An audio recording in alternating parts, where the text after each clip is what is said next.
देख रहे हैं सक्षम भारत टीवी।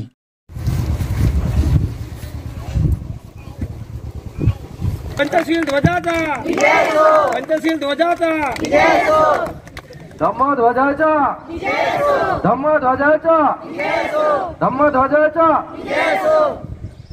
भगवान बुद्धांचा भगवान बुद्धांचा भगवान बुद्धांचा डॉक्टर बाबासाहेब आंबेडकरांचा डॉक्टर बाबासाहेब आंबेडकरांचा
घटनेचे शिल्पकार तयार केले। त्याचे म्हणजे माता रमाई जशा बाबासाहेबांच्या पाठीशी अहोरात्री अहो दिवस उभ्या राहिल्या, डगमगल्या नाही, कुठलाही हट्ट कुठलाही म्हणजे त्यांनी इच्छा अशा दर्शवल्या नाही।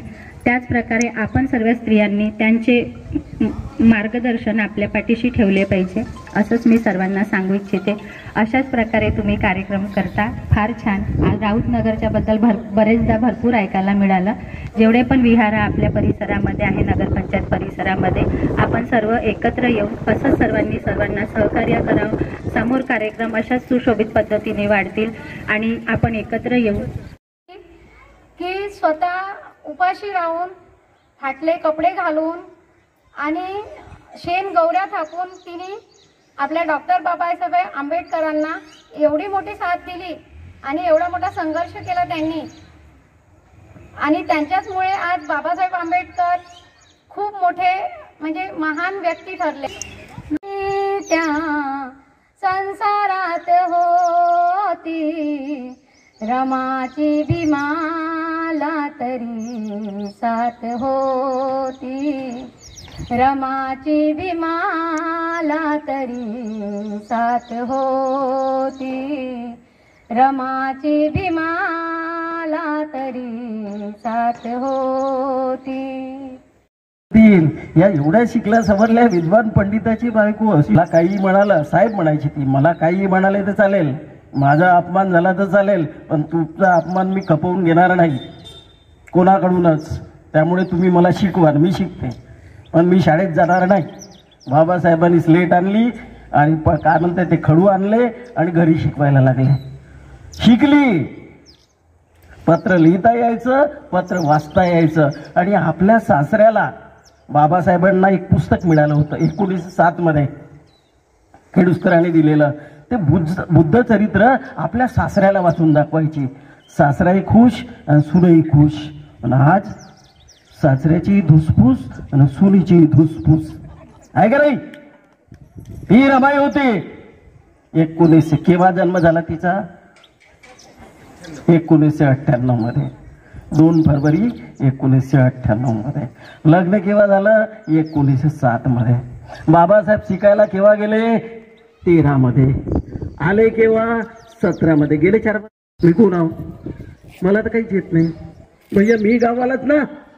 अरे आनंदराज, आनंदा मरण पावला, त्याच्या भरोश्यावर होतं. रामजीने त्यांच्यावर जबाबदारी टाकली होती, भीमाला शिकवायचं आहे, तू नोकरी कर, तुम्ही तेवढे शहाणे नाही, भीमराव हुशार आहे, त्यालाच शिकायचं आहे, समाजाचं पुढे भलं करायचं आहे. तो आनंदराज मेलेला आहे. म्हणजे पडली माऱ्यावर